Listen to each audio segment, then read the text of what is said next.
আহ, আমরা আজকে যে বিষয়ে আলোচনা করব সেটা হলো যে ন্যায় দর্শন এর একটা ব্রিফ স্কেচ সম্পর্কে আমরা আলোচনা করব। Brief sketch. তো ন্যায় দর্শনের প্রতিষ্ঠাতা সম্পর্কে যদি প্রথমেই জানতে চাই, ন্যায় দর্শন প্রতিষ্ঠা করেছেন মহর্ষি গৌতম, এবং মহর্ষি গৌতমের আরেক নাম অনুসারে ন্যায় দর্শনের আরেকটি নাম হয়। মহর্ষি গৌতমের আরেক নাম ছিল অক্ষপাদ। তো এই ন্যায় দর্শনের আরেক নাম, এই মহর্ষি গৌতমের যে অপর নাম অক্ষপাদ, সে নাম অনুসারে হয় অক্ষপাদ দর্শন। এবং ন্যায় দর্শন বিষয়টা আসলে আমাদের যেমন যোগ দর্শন যেমন একটা বিষয়ের উপর বিশ্বাসী, ন্যায় দর্শন বেদে বিশ্বাসী। এবং এই দর্শনের প্রধান আলোচনার বিষয় হলো যে জ্ঞান, জ্ঞানের প্রকৃতি কি, জ্ঞান কত প্রকার, এবং জ্ঞান লাভ করবার যে উপায় দর্শনে মূলত এ বিষয়ে আলোচনা করা হয়েছে। দর্শনের পুরো আলোচনাকে তিন ভাগে ভাগ করা হয়েছে। সেটা হলো যে জ্ঞান তত্ত্ব, দুই হচ্ছে আমাদের পরাতত্ত্ব, এবং তিন হলো যে ঈশ্বর তত্ত্ব। জ্ঞান তত্ত্ব সম্পর্কে আমাদের আজকে মূল আলোচনা হবে জ্ঞান তত্ত্ব। তো জ্ঞান তত্ত্বের নৈয়ায়িকগণ যারা রয়েছেন আমাদের, বা ন্যায়শাস্ত্রের যারা পণ্ডিতগণ রয়েছেন, যাদেরকে একত্রে বলা হয় নৈয়ায়িকগণ, এই নৈয়ায়িকগণরা জ্ঞান তত্ত্বের আলোচনা ভারতীয় দর্শনের সম্পদ, অমূল্য সম্পদ বলেছেন। এবং জ্ঞানকে ন্যায় দর্শনে তারা দুই ভাগে ভাগ করেছেন। একটা হচ্ছে প্রমা আর একটা হচ্ছে অপ্রমা। প্রমা হচ্ছে আমাদের যথার্থ জ্ঞান, এবং অপ্রমা সেটা হচ্ছে আমাদের অযথার্থ জ্ঞান। কোনো বস্তুতে যে গুণ আছে সেই গুণটা যদি যথার্থভাবেই আমরা উপলব্ধ করি সেটা হচ্ছে আমাদের প্রমা বা যথার্থ জ্ঞান, এবং কোনো বস্তুতে যে গুণ নেই আমরা যেটা কল্পনা করে নিব সেটা হচ্ছে আমাদের অপ্রমা বা হচ্ছে আমাদের অযথার্থ জ্ঞান। তো ন্যায় দর্শনের প্রমাণ সম্বন্ধেও বিশেষ আলোচনা করেছেন নৈয়ায়িকগণেরা। ন্যায় দর্শনের চারটি প্রমাণকে স্বীকার করে। এই চারটি প্রমাণের মধ্যে রয়েছে, প্রথমেই রয়েছে প্রত্যক্ষ, যেটাকে ইংরেজিতে বলেছেন পারসেপশন, এবং দুই নম্বরে রয়েছে অনুমান, যেটা হচ্ছে ইনফারেন্স, এবং তিন নম্বরে রয়েছে কম্প্যারিজন বা উপমান, এবং চার নম্বরে রয়েছে শব্দ বা টেস্টিমনি। তো এখন প্রত্যক্ষের বিষয়টা দিয়ে যদি আমরা শুরু করি, জ্ঞান, যে আমাদের যে জ্ঞান তত্ত্ব রয়েছে, জ্ঞান তত্ত্বের আলোচনায় প্রত্যক্ষ বিষয়টা, মানে ন্যায় দর্শনে যে চারটি প্রমাণ, এই চারটি প্রমাণের মধ্যে যদি প্রত্যক্ষকে দিয়ে শুরু করি, প্রত্যক্ষ দুই প্রকার, যথা হচ্ছে লৌকিক এবং অলৌকিক। ইংরেজিতে এভাবে বলতে পারি অর্ডিনারি বা এক্সট্রা অর্ডিনারি। লৌকিক প্রত্যক্ষকে আবার বিভিন্ন ভাগে ভাগ করা হয়েছে। এক দিক থেকে যদি দেখি, লৌকিক প্রত্যক্ষকে দুই ভাগে ভাগ করা যায়। একটা হচ্ছে আমাদের বাহ্য আর একটা হচ্ছে আন্তর।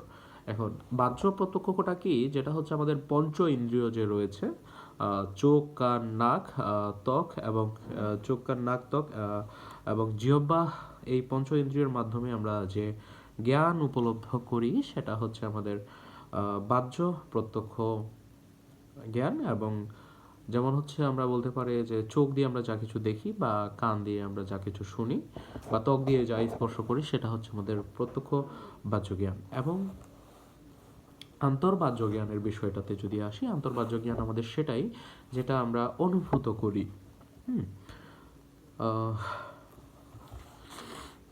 এখন এটার আন্তর্বাহ্য জ্ঞানের যদি উদাহরণ নিতে যাই, আন্তর্বাহ্য জ্ঞানের উদাহরণে যদি আসি আমরা, তাহলে দেখব যে একজনের দুঃখ হচ্ছে, একজনের দুঃখ হচ্ছে, এবং তার দুঃখ দেখে যদি আমারও দুঃখ হয়, এখন এই যে বিষয়টা দুঃখরূপ, যে মানসিক একটা প্রতিক্রিয়া আসতেছে আমার, কারো দুঃখ দেখে আমারও দুঃখ হচ্ছে, এই যে প্রতিক্রিয়াটা, এটাই হচ্ছে আমাদের আন্তর প্রত্যক্ষ। কারণ এখানে যে আমার জ্ঞানটা জমতেছে সেটা হচ্ছে মন, বা আমার যে ইন্দ্রিয় রয়েছে, বা আমার যে মন রয়েছে, সেটার সাহায্যে আমি একটা জ্ঞান লব্ধ করতেছি, বা আমার একটা জ্ঞান জন্মাচ্ছে, সেটা হচ্ছে আমাদের আন্তঃপ্রত্যক্ষ জ্ঞান। এরপরে আবার এখন এটা হচ্ছে আমাদের লৌকিক যে প্রত্যক্ষ, বাহ্য প্রত্যক্ষ এবং আন্তঃপ্রত্যক্ষ গেল। এবং আমরা এবারে আসি কোথায়, অলৌকিকে। অলৌকিক হচ্ছে আবার 3 ভাগে ভাগ করা। সেটা হচ্ছে, একটা হচ্ছে সামান্য লক্ষণ, একটা হচ্ছে আমাদের জ্ঞান লক্ষণ, এবং হচ্ছে যোগজ লক্ষণ। তো শুধু যোগজ। তো সামান্য লক্ষণ যেটা একটা বিষয়, আমরা যদি লক্ষ্য করি যে একটা কোনো একটা বস্তু দেখলাম, কোনো একটা বস্তু দেখার পরে আমরা তার জাতিটাকে ইন্ডিকেট করলাম যে এটা এই জাতের, তাহলে এটা হচ্ছে আমাদের সামান্য লক্ষণ। কিন্তু যেমন রাস্তা দিয়ে একটা কুকুর যাচ্ছে, এই কুকুরটিকে দেখে আমরা বললাম যে এটা কুকুর, তো সেটা হচ্ছে আমাদের সামান্য লক্ষণ। কিন্তু এখন আবার কোনো একটা ইন্দ্রিয়ের দ্বারা আমরা একটা বস্তু দেখি, এবং বস্তুটি দেখার পরে পরেই আমরা সেই বস্তুর একটি গুণ সম্পর্কেও যদি অবহিত হই, এর ফলে, এই প্রক্রিয়ার ফলে আমাদের মধ্যে যে জ্ঞানটা লব্ধ হচ্ছে বা জ্ঞানটা জন্ম নিচ্ছে, সেটা হচ্ছে আমাদের জ্ঞান লক্ষণ। জ্ঞান লক্ষণ এই কারণে, এইভাবে বিষয়টাকে যদি আমরা একটি উদাহরণ নিই, যে আমরা একটা টেবিলের উপর একটা বরফের কিউব দেখলাম, এবং সেই বরফ আমরা বুঝলাম যে আমাদের চক্ষু, যে ইন্দ্রিয় রয়েছে, চক্ষু ইন্দ্রিয় দ্বারা আমরা বুঝলাম যে এটা একটি বরফ, এবং এর সাথে সাথে আমরা আরেকটি গুণ তার ইন্ডিকেট করলাম বা সিলেক্ট করলাম, যে বরফ অতি শীতল হয় বা বরফ খুব শক্ত হয়। এই যে একটা গুণ আমরা নির্দিষ্ট করলাম, মানে বরফ ইন্দ্রিয়, কোনো একটা ইন্দ্রিয়, চক্ষু ইন্দ্রিয় দ্বারা আমরা যখন আইডেন্টিফাই করলাম, এর পরবর্তীতে আবার আমরা কি করলাম, যে তার একটা গুণ, যে বরফ শক্ত হয়, বা বলতে পারলাম যে বরফ খুব শীতল হয়। এই বিষয়টা হচ্ছে আমাদের জ্ঞান লক্ষণ। এখন এখানে একটা কথা বলেছে যে জ্ঞান লক্ষণ প্রত্যক্ষ পূর্ব জ্ঞানের উপর নির্ভরশীল। জ্ঞান লক্ষণ সর্বদাই হচ্ছে প্রত্যক্ষ পূর্ব জ্ঞান। প্রত্যক্ষ আমরা যা দেখছি, যে প্রত্যক্ষ এবং প্রত্যক্ষ পূর্ব জ্ঞান, আসলে আমরা আগে থেকেই জানি অলরেডি যে বরফ সাধারণত শীতল হয় বা বরফ সাধারণত কঠিন হয়। এই বিষয়টা আমাদের পূর্ব জ্ঞান এবং প্রত্যক্ষ, যার কারণে সেটা আমরা যখন জ্ঞান লক্ষণে আসি, অলৌকিক যে বিষয়টাতে, তখন এটা এইভাবে আমাদের জ্ঞানটা জন্মে, যে একটা বিষয় আমরা ইন্দ্রিয় দিয়ে দেখি, এবং ইন্দ্রিয় দিয়ে দেখার পরে পরেই আমাদের আরেকটা গুণ সম্পর্কেও জ্ঞান জন্ম নেয়। এখন যোগজের ক্ষেত্রে আসি, যদি অলৌকিক যে আমাদের প্রত্যক্ষ রয়েছে, অলৌকিক প্রত্যক্ষের 3 নম্বর যে ধারাটা যোগজ, এখানে বিষয়টা হচ্ছে এমন যে যারা যোগ সাধনা করেন মেনলি, তারা বর্তমান, অতীত, বর্তমান এবং ভবিষ্যৎ, এই তিনটার একত্রিত করে তারা অতীত, বর্তমান এবং ভবিষ্যৎ সম্পর্কে জ্ঞান জন্মাতে পারেন। এই বিষয়টি হচ্ছে যোগজ। তো প্রত্যক্ষ শেষ, এবং এই প্রত্যক্ষ অলরেডি শেষ, কিন্তু নৈয়ায়িকগণ যারা রয়েছেন, তারা আরেক পক্ষ বলতেছেন যে এই প্রত্যক্ষকে আবার 3 ভাগে ভাগ করা যায়। একটা হচ্ছে নির্বিকল্প, সবিকল্প, আর একটা হচ্ছে প্রত্যাভিজ্ঞা। এখন নির্বিকল্পতে আসি। নির্বিকল্পটা কি?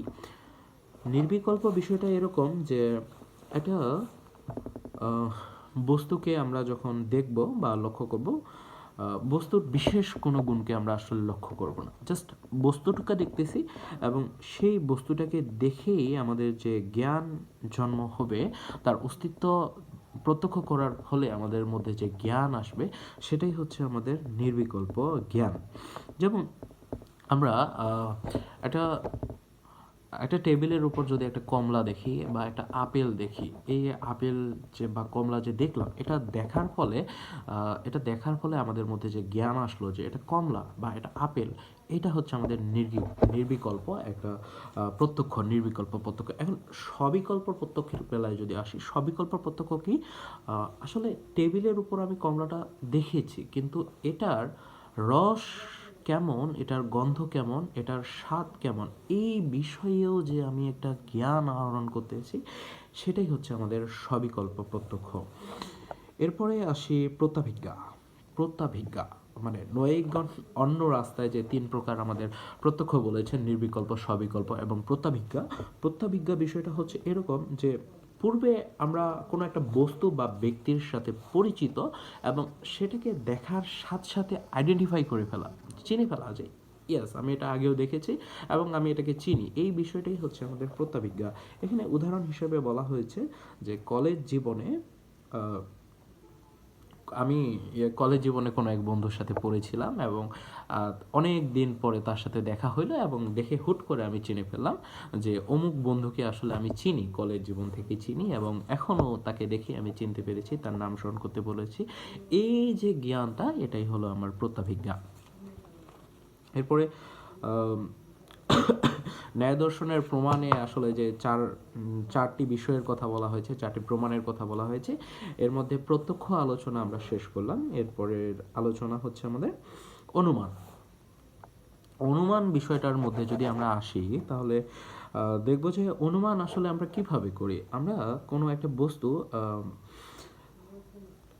বস্তু বা কোনো বিষয় সম্পর্কে আমাদের পূর্বেই জ্ঞান অলরেডি থাকে, হ্যাঁ, পূর্বে জ্ঞান থাকে এবং সেই জ্ঞানটার উপর নির্ভর করে আমরা কোনো বস্তুকে চিনি না, জানি না, বা কোনো অজ্ঞাত বিষয়ের ওপর পূর্বোক্ত যে আমাদের জ্ঞান রয়েছে বা আমাদের জানা বিষয়ের সাথে বিচার বিবেচনা করে যদি অজ্ঞাত বিষয়কে বিচার বিবেচনায় নিয়ে আসি, তাহলে যে মানে একটা সিস্টেম দাঁড়াইলো, সেটা হচ্ছে যে অনুমান।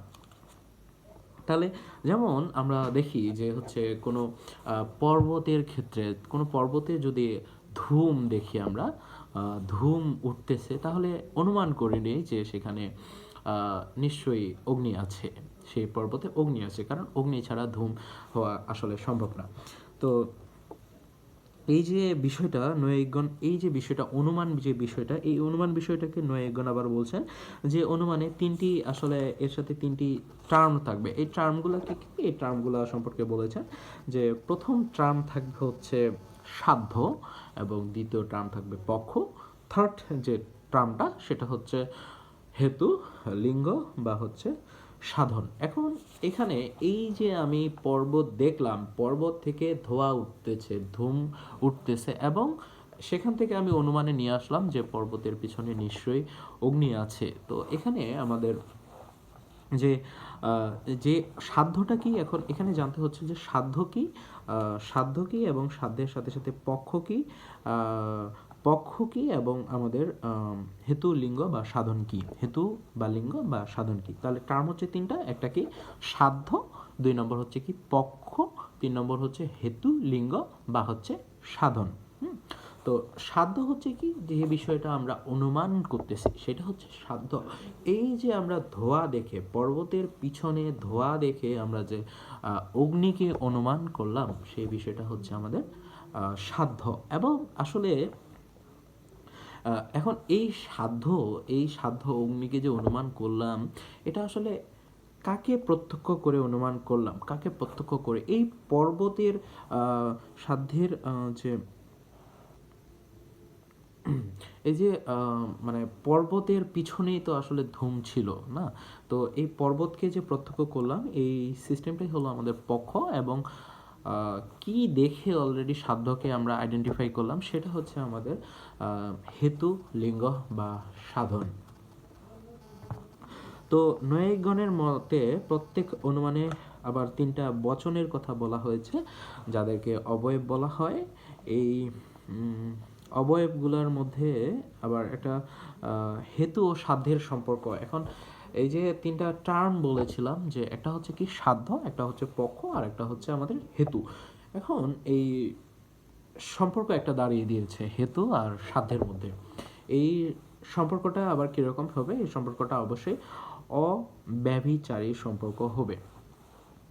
তো নৈয়ায়িকগণের মতে অনুমান যে বিষয়টা রয়েছে, অনুমানকে স্বার্থ এবং পরার্থ এই দুই ভাগে ভাগ করা হয়। অনুমান বিষয়টাকে স্বার্থ এবং পরার্থ এই দুই ভাগে ভাগ করা হয়েছে এ কারণে, যখন অনুমানটা আমি কেবল নিজের জন্য করব, অনুমানটা কেবল যখন নিজের জন্য হবে, তখন সেটা হচ্ছে স্বার্থ, এবং পরার্থ বিষয়টা অনুমান জ্ঞানটা নেওয়ার পরে যখন আমি অন্য কাউকে এই বিষয়ে জ্ঞান দিতে যাব বা বলতে যাব বা বোঝাতে যাব, সেটা হবে আমাদের পরার্থ। এরপরে বলা হয়েছে যে অনুমানকে আবার অপর দিক হইতে তিন ভাগে ভাগ করা হয়েছে। একটা হচ্ছে পূর্ববোধ, একটা হচ্ছে শেষবোধ, আর একটা হচ্ছে সামান্যত দৃষ্ট। একটা হচ্ছে পূর্ববোধ, শেষবোধ এবং সামান্যত দৃষ্ট। আচ্ছা, এখন পূর্ববোধ অনুমান যে বিষয়টা, এটাকে যদি দেখি তাহলে এখানে আসলে কারণ, পূর্ববোধ অনুমানে আসলে অলরেডি আমি আগে কারণকে দেখব, কি কারণটা যখন দেখব, কারণ দেখে আমি কার্যকে অনুমান করব। এখন কারণ কি, সাপোজ আমি বললাম যে আকাশে মেঘ হচ্ছে, কালো মেঘ হচ্ছে, তার মানে এটা বোঝাচ্ছে যে বৃষ্টি হবে। অনুমান করলাম বৃষ্টি হবে বা হতে পারে, এই যে বিষয়টা অনুমান করলাম, এটা হচ্ছে আমাদের পূর্ববৎ। এবং শেষবৎ বিষয়টা কি, মানে কার্য হওয়ার আগে যেটা আমি অনুমান করেছি সেটা হচ্ছে পূর্ববৎ, এবং শেষবৎ বিষয়টা হচ্ছে একটা কার্য হয়ে গেছে অলরেডি এবং তারপরে আমি যে অনুমানটা করব সেটা হচ্ছে শেষবৎ। যেমন রাস্তায় কোনো গাড়ি ভেঙে দুমড়ে মুচড়ে পড়ে আছে, সেটা আমি দেখার পরে যে অনুমানটা করব যে নিশ্চয়ই এখানে পূর্বে অ্যাক্সিডেন্ট হয়েছে। বা অনেক সময় এমন হয় আমরা ঘুম থেকে সারা রাত ঘুমের ফলে আমরা বৃষ্টির শব্দ পাই না, কিন্তু ঘুম থেকে উঠে সকালবেলা যখন দেখি যে বন্যা হয়ে গিয়েছে, তার মানে এই জল বা আবদ্ধ জল বা বন্যা দেখে আমরা যে অনুমান করলাম রাতের বেলা বৃষ্টি হয়েছে, এই অনুমানটাই হচ্ছে আমাদের শেষবৎ অনুমান। এবং শেষ অনুমানটা হচ্ছে সামান্যত দৃষ্ট অনুমান। এখানে বিষয়টাকে এভাবে দেখি যে আমরা অনেক সময় এরকম হয় না যে একটা জিনিসকে কয়েকটা জিনিস দেখার ফলে আমরা একটা ডিসিশনে পৌঁছে যাই যে হয়তোবা সব ব্যাপারগুলো এরকম। অনেক মেয়েরাই বলে যে সব ছেলেরাই একই, কিছু কিছু ছেলেকে দেখার ফলে তারা বলে সব ছেলেরাই একই।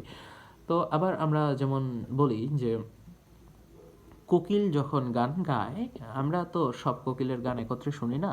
কোকিল যখন গান গায়, কয়েকটা কোকিলের গান শুনি, হয়তো বা আমরা এটা ডিফাইন করে ফেলি যে হচ্ছে কোকিলরা গান গায়। বা কোকিল বা কাক, যদি বলি যে কাকরা দেখতে কালো, এখন এটা আমরা কিভাবে বলছি, আমরা হয়তো বা কয়েকটা কাককে দেখেছি, সেখান থেকে একটা জ্ঞানে এনেছি যে কাকরা দেখতে কালো। এই যে জ্ঞানটা আমাদের মধ্যে বা অনুমানটা যে আমাদের মধ্যে সৃষ্টি হচ্ছে, জ্ঞানতত্ত্বের যে অনুমানটা আমাদের মধ্যে সৃষ্টি হচ্ছে, সেটা হচ্ছে আমাদের সামান্যত দৃষ্ট অনুমান। তাহলে এটাও গেল অপর দিক থেকে যে আমরা তিন প্রকার অনুমানকে বলেছি। কি কি বলেছিলাম? প্রথমটা হচ্ছে আমাদের পূর্ববৎ, দ্বিতীয়টা হচ্ছে শেষবৎ, এবং তৃতীয়টা হচ্ছে আমাদের কি সামান্যতম দৃষ্ট অনুমান। এখন আসলে নৈয়ায়িকগণ তো অনেকজন, তো আরেক দিক থেকে অনুমানকে আবার কয় ভাগে ভাগ করা হয়েছে? তিন ভাগে ভাগ করা হয়েছে। তো এখানে তিন ভাগে যে ভাগ করা হয়েছে এগুলা কি? একটা হচ্ছে কেবল অন্বয়ী, কেবল ব্যতিরেকী এবং অন্বয় ব্যতিরেকী। এখন অন্বয় যে ব্যতিরেকী সর্বশেষ যে ধাপটা, এটা কিন্তু কেবল অন্বয়ী এবং কেবল ব্যতিরেকী এই দুইটার যে মিশ্রণ, সেটাই হচ্ছে অন্বয় ব্যতিরেকী। এর আগে আমরা কেবল অন্বয়ীটা সম্পর্কে যদি জানি, কেবল অন্বয়ী, এখানে বিষয়টা হচ্ছে এরকম, কেবল অন্বয়ীতে যে কেবল উন্নয়িতে আমরা একটা বিষয় সবসময় দেখবো যে এখানে সর্বদা হেতু আছে। হেতু হেতু আসলে কোনটা, যেটা আমরা দেখি, যেটা আমরা সরাসরি দেখতে পাই আর কি, এটা হেতু আছে এবং সেই অনুযায়ী সাধ্য আছে। যেটা দেখতেছি সেই অনুযায়ী আমরা যেটা অনুমান করব, যেটা দেখতেছি সেই অনুযায়ী অনুমান করব। যেমন হেতু, অলরেডি ধূম আছে, তাহলে সেখানে অগ্নিও আছে। এই জিনিসটা হচ্ছে আমাদের কি, এই বিষয়টা হচ্ছে আমাদের কেবল অন্যই। এখন কেবল ব্যতিরেকী বিষয়টা এরকম যে এখানে আসলে কেবল ব্যতিরেকীতে যদি দেখি তাহলে সেখানে আমাদের সাধ্যও নেই, হেতুও নেই। যেখানে সাধ্য নেই সেখানে হেতু নেই। এখন যেখানে অগ্নি থাকবে না সেখানে আসলে ধূম্র কিভাবে আসবে, যেখানে আগুনে নেই সেখানে ধোঁয়া কিভাবে আসবে, এই বিষয়টা হচ্ছে আমাদের কেবল ব্যতিরেকী এবং অন্যয় ব্যতিরেকী অনুমানে আসলে এই দুইটার মিশ্রণ আমি আগে বলেছি। এটার উদাহরণ হিসেবে বলতে পারি যে সকল ধূমমান বস্তুই অগ্নিমান, সকল ধোঁয়াযুক্ত বস্তুই আসলে সেখানে অগ্নি আছে। সুতরাং এখানে বলতে পারি যে পর্বত ধূমবান, তার মানে হচ্ছে পর্বত অগ্নিমান। এরপরে এই বিষয়টা অনুমান শেষ, আমাদের জ্ঞানতত্ত্বের প্রত্যক্ষ শেষ, অনুমান শেষ, এবং ন্যায় দর্শনের যে চারটি প্রমাণের মধ্যে তৃতীয় প্রমাণ হচ্ছে উপমান। উপমানে যখন যাব দেখব যে উপমান হচ্ছে উপমান বিষয়টা যদি দেখি, উপমান হচ্ছে কোনো বস্তু আমরা একটা বর্ণনা জানি, কোনো একটা বস্তুর বর্ণনা জানি, সেই বর্ণনার সাথে মিল করে আমরা একটা অজ্ঞাত বস্তু বা বিষয়ের বর্ণনার মিল ঘটিয়ে যে আমাদের জ্ঞান উদ্ভব হয়, সেটা হচ্ছে আমাদের উপমান। এখন এটার উদাহরণ দিতে গিয়ে আমি যদি বলি যে তুমি তুমি তুমি নদীতে নামলে, হ্যাঁ, তোমাকে আমি বলে দিলাম যে একটা গাছের নাম শ্যাওলা, হ্যাঁ। এখন আমি বলে দিলাম এটা দেখতে সবুজ, এটার পাতা মোটা মোটা এবং ওটা নদীতে গেলে খুঁজে পাবে যেটা ভাসমান। এখন ভাই তুমি জানোই না, আসলে আমি তোমাকে এটা ফিক্স করে দিয়েছি তোমার মাথায় যে এটা এরকম। এখন তুমি একদিন নদীতে নামলা, তুমি নদীতে নামার পরে এরকম একটা গাছ খুঁজে পেলা, যেটা আসলে আমি বলেছিলাম সেটা সেটা সেরকম একটা গাছ খুঁজে পেলা যেটা নদীতে আছে ভাসমান, এবং এই শ্যাওলাটা আসলে পাতাগুলা মোটা মোটা এরকম খুঁজে পেলা। এই বিষয়টা যে তুমি নির্বাচন করলে, তুমি যে আইডেন্টিফাই করলে, এটা আমি বলেছিলাম শ্যাওলা, তুমি এটা তখন বর্ণনার সাথে মিল করে, আমার বর্ণনার সাথে মিল করে সেটা তুমি আইডেন্টিফাই করলে। এই বিষয়টা হচ্ছে আমার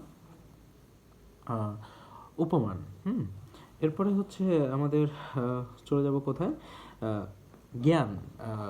ন্যায়শাস্ত্রের যে চতুর্থ, আমাদের ন্যায় দর্শনের 4টি প্রমাণের যে চতুর্থ প্রমাণটা, সেটা হচ্ছে আমাদের কি শব্দ জ্ঞান। জ্ঞান তত্ত্বের চতুর্থ প্রমাণ হচ্ছে শব্দ জ্ঞান। এই শব্দ জ্ঞানটা আসলে আমরা কিভাবে উপলব্ধ করি বা অর্জন করি, সেটা হচ্ছে যে আমরা যখন কোনো গ্রন্থ পড়ি বা